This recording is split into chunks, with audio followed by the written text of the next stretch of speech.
Well, hi, everybody. Welcome back to the podcast. My guest today is Kristen Carder. She's a serial entrepreneur. She's a mindset coach for adults with ADHD, that's why I invited her here. I've listened to so many episodes of her podcast. It's called I Have ADHD. Since I got diagnosed last year myself, formally, as having ADHD. So search for I Have ADHD wherever you're listening to this, or you can go to her website, ihaveadhd.com. So Kristen, thank you for being here. How are you?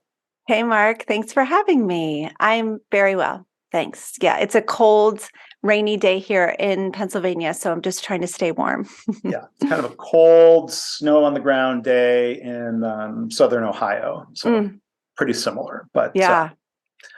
It's funny, the answer, at the beginning of all your episodes, you always kind of announce three things. I didn't know if that was going to be your answer to how are you doing? Medicated, caffeinated, ready to roll. The same here. So medicated, caffeinated, hopefully not overly caffeinated. Oh, man. And likewise, ready to roll. But, again, as I, started really trying to deep dive, learn about ADHD last year. Again, your podcasts have been so informative, and I feel like it's good information. So the sources and the people you cite, and so just between all the information and just the way you share about yourself and your ADHD journey, that's been helpful and inspiring for me. So again, thank you for that. I'm so glad. Thank you for saying that. Yeah, I'm really glad to hear that. Yeah. And so I think we'll delve into that topic later on here. But as we always do here, I don't know if your story is related to ADHD or not. But the different things that you've done in your career, Kristen, what would you say is your favorite mistake? It was such an interesting process to think through which would be my favorite mistake, because just as a human, of course, we are all making mistakes constantly. And as a human with ADHD, there is no lack of mistakes in my life. And so it was a very interesting journey to think through. But I would say that my favorite mistake was about 2 years ago, I joined a mastermind, and I'm going to use that term very loosely. It was a mastermind. I made an investment into this program. It was a $10,000 investment, which is not small. It's not a small investment. And it turned out to be not at all what I thought it was going to be. Oh, gosh. I know. It did not help me in the ways that I thought it would. It was, I can go into detail. I joined, I was so desperate for help, and I was so desperate for community and connection. So for those of you who don't know, I run a large coaching membership, and there aren't a lot of people running memberships. And so I wanted to get into a mastermind where there was a community of people who were running memberships. And I just thought, like, if I could just get into this mastermind, this is going to solve everything. This is going to be which is like red flag. This is going to be the thing, that I'm going to not be lonely anymore. I'm not going to feel directionless. I'm going to have the support that I need. And I fill out an application. I pay my $10,000. I get into the mastermind and find out there's 100 people in this quote unquote mastermind. Now, I don't know about you. And for those of you who are not in the coaching world, like, masterminds are like 10 to 20 people. That's what I would have thought. Right. That's a true mastermind. And I went in with a lot of assumptions. I assumed that it would be smaller. I assumed that I would have access to the coach, which I did not at all. So the coach showed up once a month on a Facebook live Q&A for $10,000. And I thought that there would be actually the one part that was true to what I thought it was going to be was that there was a sense of community, but the Mhm. problem is that that was on Facebook.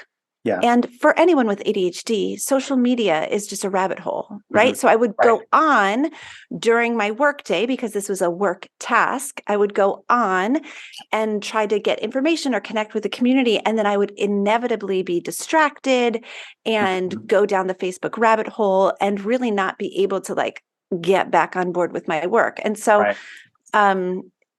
I would say that that was a very big mistake. I wish I had gathered more information, Mhm. up front. I wish I hadn't made assumptions.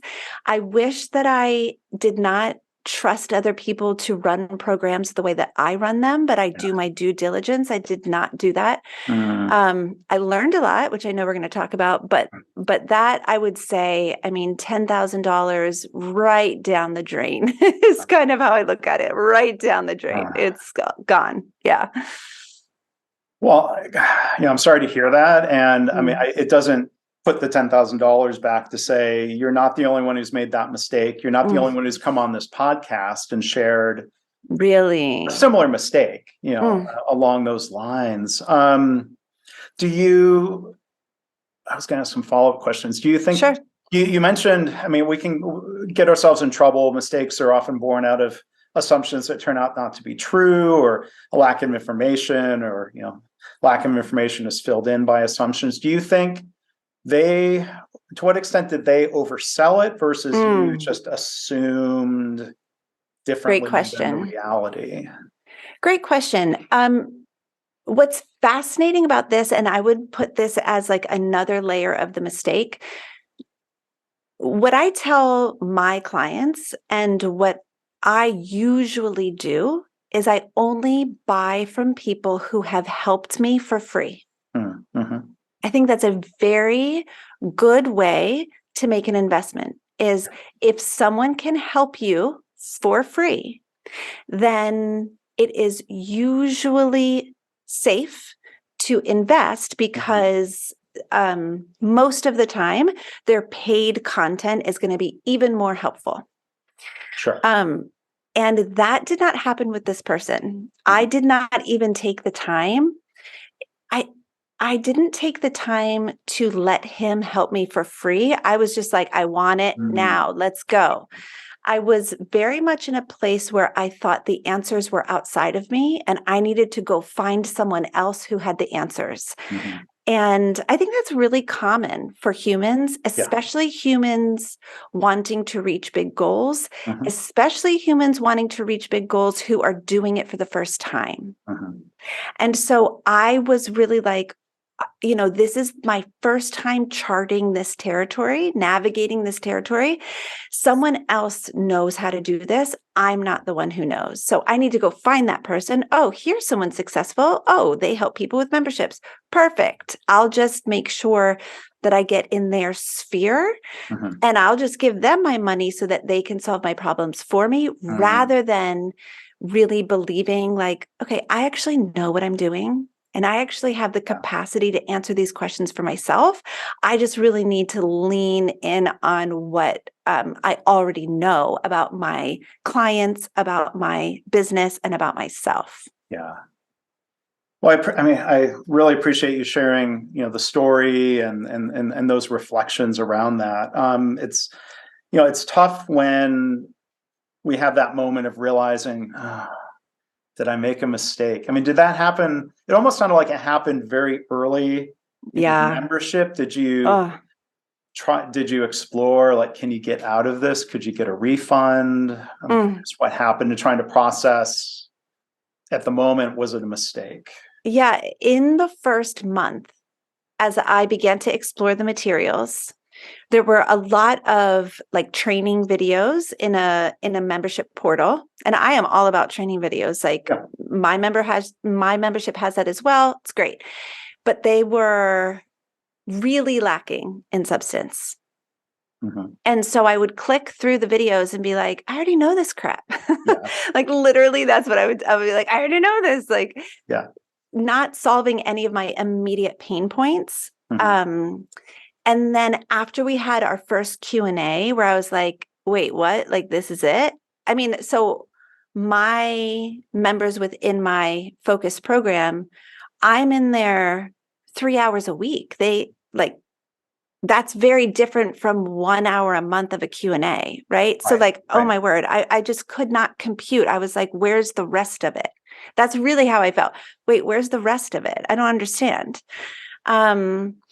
And so in that first month, I was like, crap, I think I made a mistake, but I was not thinking of asking for a refund for 2 reasons. Number one, actually maybe 3 reasons, probably 3 reasons. Number one, I had the money to invest. So I wasn't investing from a place of lack. I was investing from a place of, I had a budget for it. I just put that money toward the quote unquote wrong thing, right? Number 2, this is so personal. I don't know if I should share it. It's hard to be a company owner and get requests for refunds. I'm in that position, right? Yeah. And I know that that's difficult. And so I think I was maybe taking a little too much responsibility for like the way that they would feel. And so I was like, I don't need, I have the money. It was my mistake. I don't need to request a refund. And I forget the third reason. I think I did have a third reason. Oh, maybe I just wasn't confident enough, or really, maybe I just felt it was my fault. Like it's my fault. I didn't do my due diligence. So I didn't want to put that on them. I was like, this is pretty much my fault. So, and I wasn't even in a sales funnel for them. I went out, I found them. I said, oh, you can solve my problem. And I got in, So if I felt like they oversold it, I probably would have. And you might have had if you will, a spidey sense if it was hard sell or oversold. It could be a turnoff, right? Yeah, that's very true. Yeah. So I'm curious, do you have advice for others, or as you think through, for people who maybe haven't tried a mastermind type format, are there certain situations where one-on-one coaching is really the only way to go versus being part of a group? Do you have thoughts on that? This is why I chose this as my favorite mistake, because I learned so much. I learned that people need to be taught what a mastermind is. You can't just call something a mastermind without actually defining it. What does that mean? It's such a buzzword right now, but it is, in our industry, the coaching industry is not regulated. And so we're all just making crap up. And it's important to know that. It's really, really important to understand that if you are considering investing in a coaching program, in a membership, in a mastermind, you need to have that person specifically define the terms for you. And so I sold a mastermind this past summer, and I explicitly laid everything out. No more than 10 people. We will meet 3 times a month with me. I will be there for an hour, 3 times a month, and then you'll meet 1 time a month as a mastermind group of peers, without me. And so defining those terms, that's what I consider to be a mastermind, that would work well for the ADHD brain. And so I would for sure say, get everything very clearly defined. And I do think the number of people inside of it matters. If it's more than 25 people, in my opinion, and in many expert leaders in the coaching industry, that's not a mastermind. That's a group coaching program, which is totally fine. That's totally fine. That's a good thing. It's just a different product. And then my third thing would be, which I already said before, make sure the person helps you for free before you ever pay them a cent. You have to make sure that someone has the ability to change your life for free. And if they can do that, then they're probably worth investing in. Yeah. And again, I mean, I'm going to make the pitch for your podcast. I mean, you and your podcast have helped me greatly for free. And I've looked at your program, and I'll make sure there's a link in the show notes. It's called Focused, and I'd like to ask you a little bit more about it at the end. But related to your story, it sounds like you've taken. I appreciate what you said about learning so much, and it seems like then applying some of those lessons to your own business and the people that you're serving.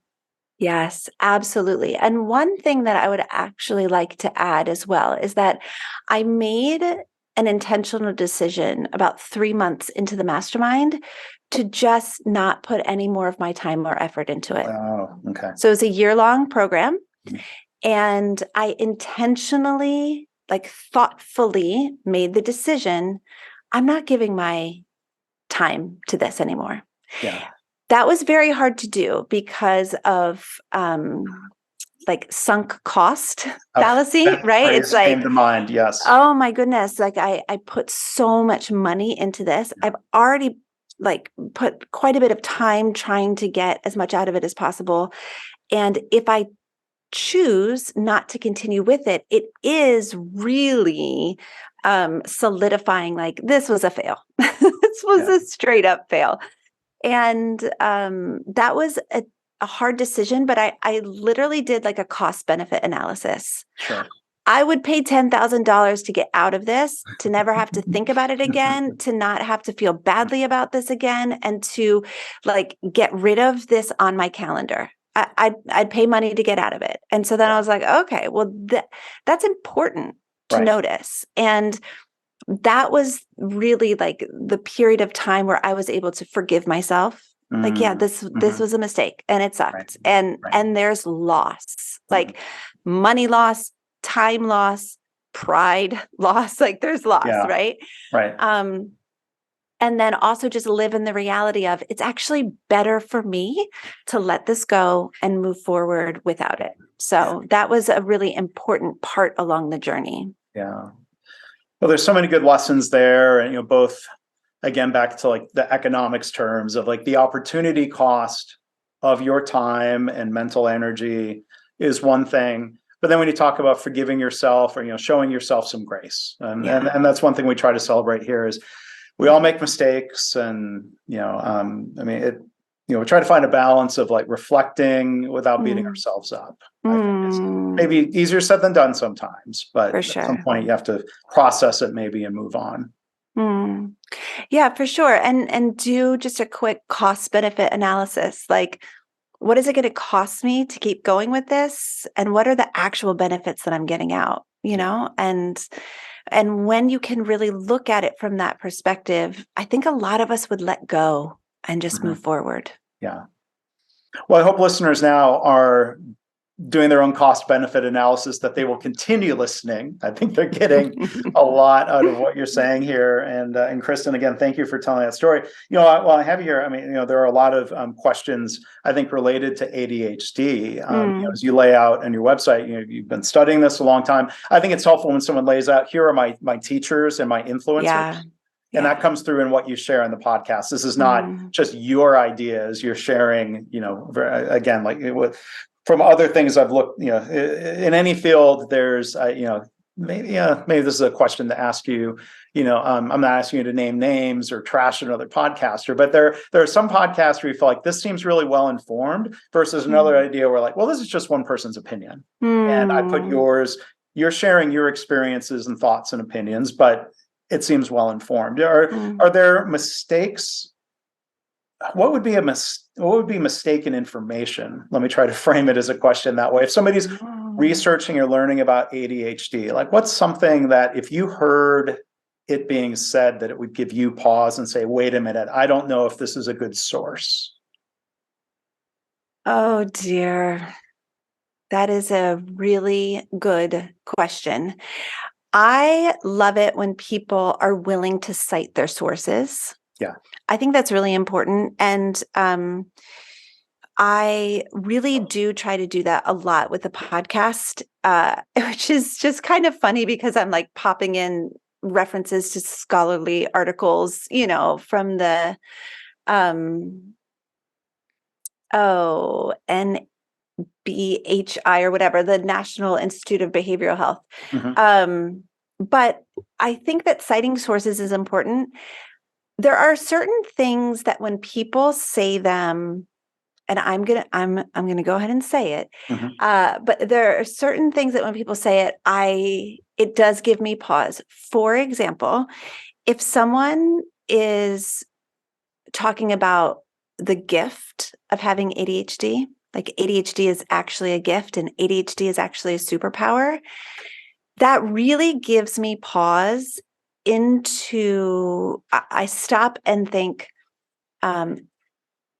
do they really understand the brevity of this diagnosis? Mhm. Do they really understand the depth? Have they done enough reading and enough research and enough studying to understand that untreated ADHD can lead to so many devastating side effects, Right.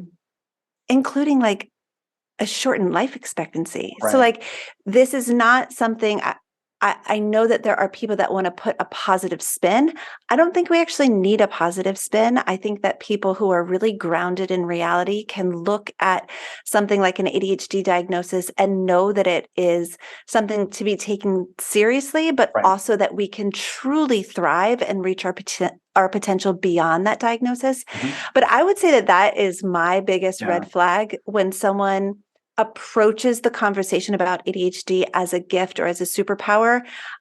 Immediately my radar is going off because it shows me that they haven't done a lot of research and Sure. reading, and no, okay, other than Ned Hallowell, God bless Ned Hallowell, no ADHD expert ever says that it's a gift. Mhm. When you look across the board of psychologists, psychiatrists, Dr. Ramsey, Dr. Barkley, Sari Sold, like all of the people, nobody is saying it's a gift. Right. Those who are doing the research, those who are in the trenches of the diagnosing and treating the disorder, none of them are saying it's a gift. And when Dr. Hallowell, bless his heart, was on my podcast, I very respectfully and kindly Mhm. confronted him about like, you say it's a gift, but like, how can you Yeah. say that? And what he so graciously explained was when it's treated, when it's properly diagnosed, when it's taken care of, there are so many gifts to be found in the person with Sure. ADHD. And like, I was like, yes, Yeah. hallelujah, totally co-sign. Yeah. So yeah, I think that that would probably be the number one thing. Okay. And then we kind of jumped into it, and a lot of people don't know, and this is one area where you were really helpful for me, is like coming up with a definition of ADHD. I Mm. probably should have asked that before diving in some of the details, and you do it succinctly. When someone says, "Hey, Kristen, what is ADHD?" I love that question. So I'm going to read from my notes because Mhm. part of having ADHD is having poor working memory, which means like those really beautiful phrases do not stay in our brains for very long. Okay. So ADHD stands for Attention Deficit Hyperactivity Disorder, which is a terrible name for it because we do not have a deficit of attention. What we have is an inability to regulate our attention.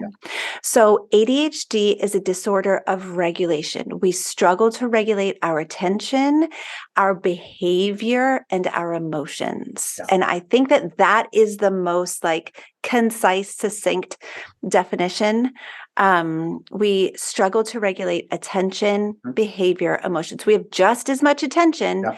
It's just usually on the wrong thing. Yeah. And that phrase has stuck with me, though, that beautiful phrase of the Mm. inability to direct the Yep. attention.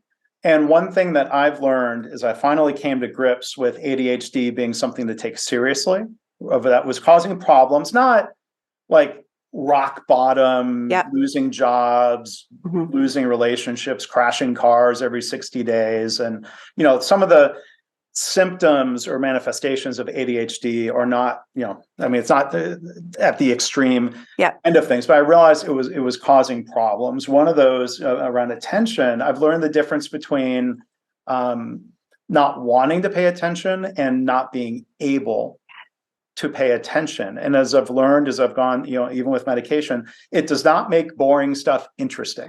Yes.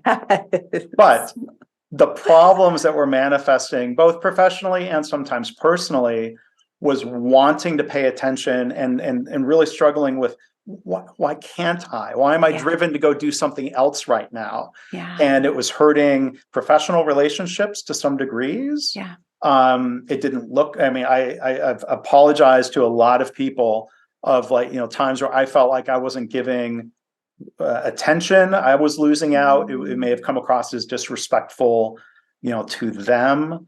And that's something that has been easier. I wouldn't say easy or solved or fixed. Yeah. But that was, I think that, like it's like the ADHD, brain says, okay, well, that's interesting right now, and that's something I need to do, I want to do right now. Not even so much the need, want Right. might be a better word, and so there was that piece of it. But then, I'll tell you what was an eye opener for me, and this is that bad social media habit. I got something good out of kind of mindlessly scrolling through Twitter. And I found an article that was basically about ADHD and emotional regulation. And I had only framed, so here's my mistake I'm going to share.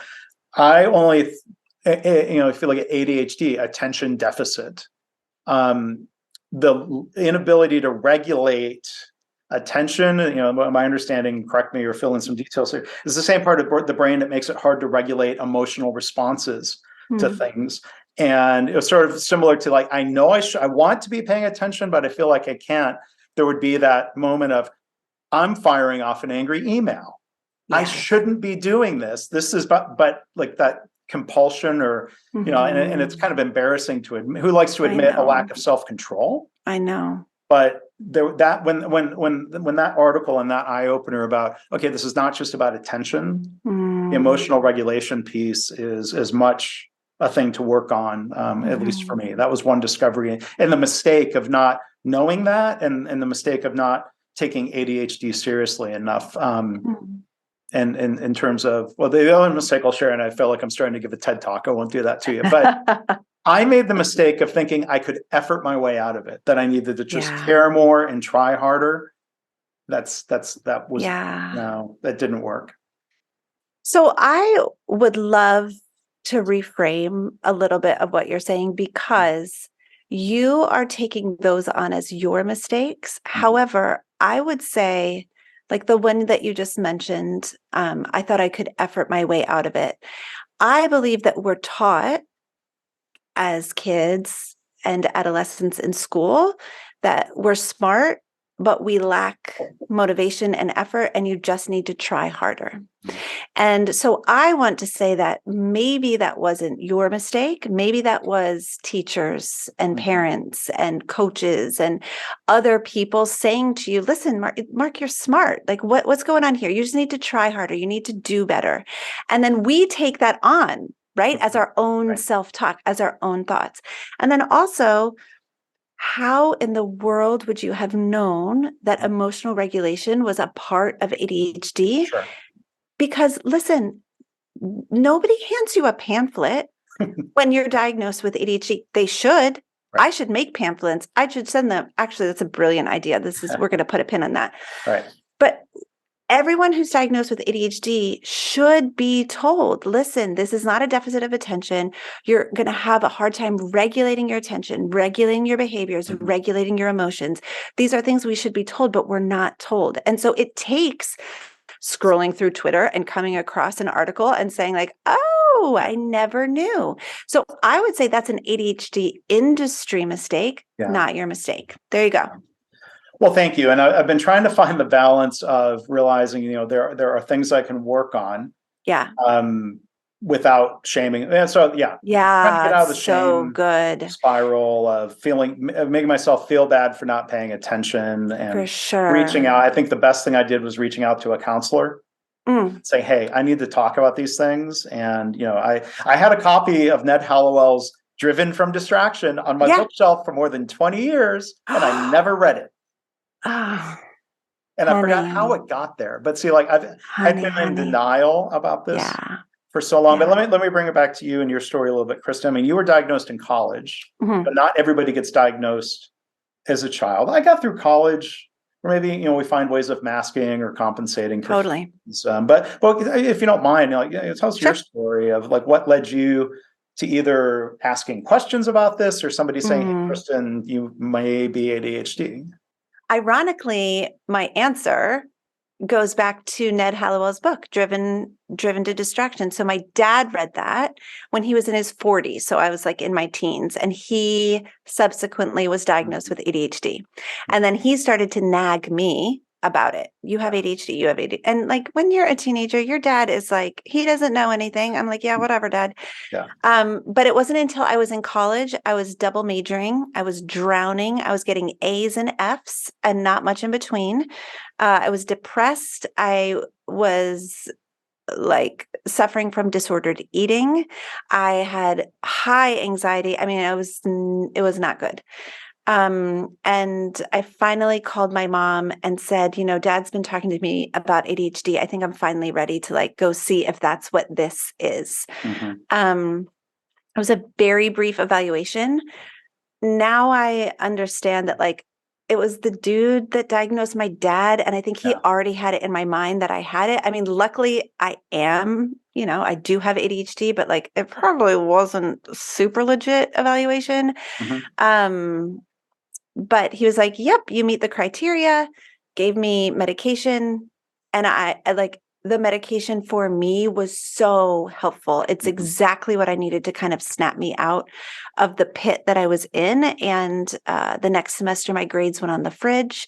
It was just like, it was so amazing. Yeah. Of course, pills don't teach skills. So, I was still very low functioning, but at least I wasn't suffering the way that I was. Yeah. And then about 15 years later, I was diagnosed again by a psychiatrist.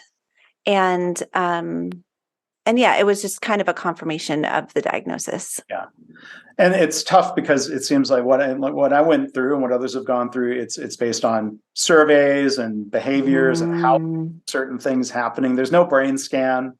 There's no blood test, but I was going to ask you, I mean, it is a difference in the brain, but it's not so easily diagnosed as like, run you through an MRI and we see the ADHD there. Right. So Dr. Amen actually does a lot of work with fMRI imaging, and he does scans. And I'm not really sure, but like, I think there's a little drama in the industry because it seems to me that Dr. Amen is an outlier, and that there's like the group of psychologists and psychiatrists who are like the in crowd, and then there's like Dr. Amen who's in the out crowd. I'm not exactly sure what. I wish I could sit down with these dudes and be like, so tell me, like, what's the tea? Give me the scoop. Yeah.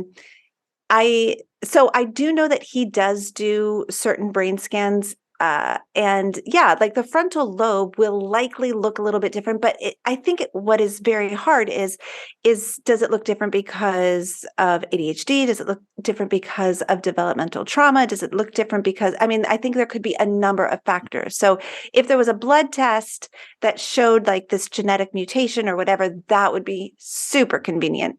But yeah, we don't have that. It is kind of just like gathering threads from your life of behaviors, and of mistakes. If someone, like, I can sniff it out in 30 seconds when somebody comes to me and they start a conversation and they start talking about their life pattern. I'm just like, I know that I cannot clinically diagnose you, but like, oh my word, please go get evaluated for ADHD, because it is like, we all have such similar stories. Yeah. So this has been, really, really helpful, really interesting. And we're just scratching the surface. So again, I really would recommend people go check out Kristen's podcast. Incredibly helpful. One other phrase, I think this is a phrase you use, neurodevelopmental disorder. I do. Is a phrase which is different than saying a quote unquote disease. Yep. I forget. Would you lump it into quote unquote mental health, or is it? Yes, absolutely. Yep. Okay. Not everyone loves the term disorder, which I love having that conversation, because I think we could have like a really beautiful sparring on people who see the word disorder as being a negative and people who see the word disorder as being validating and freeing and helpful. And My perception is that both perspectives are perfect. If you don't love the word disorder, just use the word condition, neurodevelopmental condition. That totally works. If the word disorder is validating and freeing and helpful for you, use it. It's great, whatever.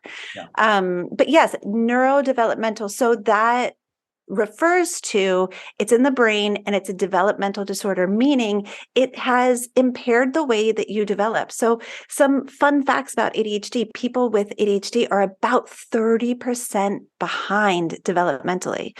That means that while the neurotypical brain might be fully formed at age 22, 25, the ADHD brain, an ADHDer is not going to land until they're in their 30s. It's very rare that an ADHDer will have a fully formed brain until they're in their 30s. And when I think about myself at the age of 18, making career decisions, I thought a music degree would be a great way to go. I was 18 years old, but I was really functioning at about age 14, right? And so we don't let 14-year-olds make decisions like that. And so just knowing I was developmentally behind or delayed, that's really helpful for me to go back and forgive myself for getting a music performance degree. What instrument, or vocal? Vocal, yeah. And then I minored in piano. Okay. So one other question I want to squeeze in before asking a little bit about Focused and the program there. It's maybe hard to generalize, but when might it be helpful, or when might it be a mistake to tell people that you work with about an ADHD diagnosis? That is a very loaded question. I actually have a podcast episode on this. It's called "Should You Share Your ADHD Diagnosis?" And I would say, first of all, I don't know. I don't know. Sure. It's going to differ for every human. At least here in America, ADHD is covered under the Americans with Disabilities Act. And so depending on the severity of your ADHD, you may be able to get accommodations at work. If that is your reason for sharing, that you would like to get accommodations, it's a really good reason to share. If your reason for sharing is to make an excuse so that you don't have to be held accountable, it's not a great reason for sharing. These are my opinions, by the way. These are Kristen Carder's opinions. Sure. If your reason for sharing is to build connection and community with your colleagues, the question that I would first ask yourself is, do my colleagues have the capacity? Have they shown a history of being able to honor what I say, validate my experience, and hold space for the nuances of my life? Right? And that goes with anybody that you're thinking about telling. This is nobody's business. Nobody needs to know. I'm very open with my diagnosis. Obviously, it's my life's work, but that is not true for everyone. And so what I always say is, this is nobody's business. You don't have to tell a soul if you don't want to. If you choose to tell, make sure that you're telling people who have a history of being validating, understanding, kind, open. If you want to tell, let's say, your mom, but your mom has a history of dismissing mental health, then maybe you tell her, but you expect to be dismissed. I want to tell her because I want her to have this information, but I know she's going to dismiss me, and I'm willing to tolerate that. Right. So it's a really nuanced conversation, but I think that understanding why you want to tell someone is really important. So at work, if it's I need accommodations and I know that I deserve them because it's covered under Americans with Disabilities Act, great. That's a perfect reason to tell. So Mark Graven, opinion here, that was really good advice, especially thinking of the situational element of who are you telling. And I think another phrase I picked up from your podcast, it's an explanation, not an excuse. Yes. I have probably said that 300 times. Yes. In the last 9 months, because I think that captures it. It's so important that we first understand that for ourselves, and then we help our loved ones understand that as well. So when I forget to stop for milk on my way home, like when my husband texts me and he's like, "Hey, can you stop for milk on your way home?" And I'm like, "Sure." Yeah. And then I don't stop for milk on my way home. I don't just say, oh, which by the way is because I have poor working memory and I can't hold the things in my brain, right? I don't just say, "Oh, well, ADHD, ha, ha, ha," and go about my business. I say, "Oh my gosh, I'm so sorry. I should have put a reminder in my phone because I Right. know that I don't have a good working memory. Right. I'll go pick up the milk now." Right? Yeah. It's very different. It's a different type of conversation. But it is an explanation, and it's a very good one. It's a very good explanation. But then we have to take responsibility ourselves for that and say, okay, this does explain it. So now what am I going to do? So that was a perfect segue. Final question here, as much time as you have, to talk about Focused, the program that you have that goes beyond medication, to think about, okay, well, what are strategies and things that we can and should be doing? Tell us a little bit more about that program. Yeah, it's the joy of my life. So Focused is a group coaching program where ADHD adults from around the world gather for community and support and coaching. So I, as the coach, lead coaching sessions and I teach strategy classes.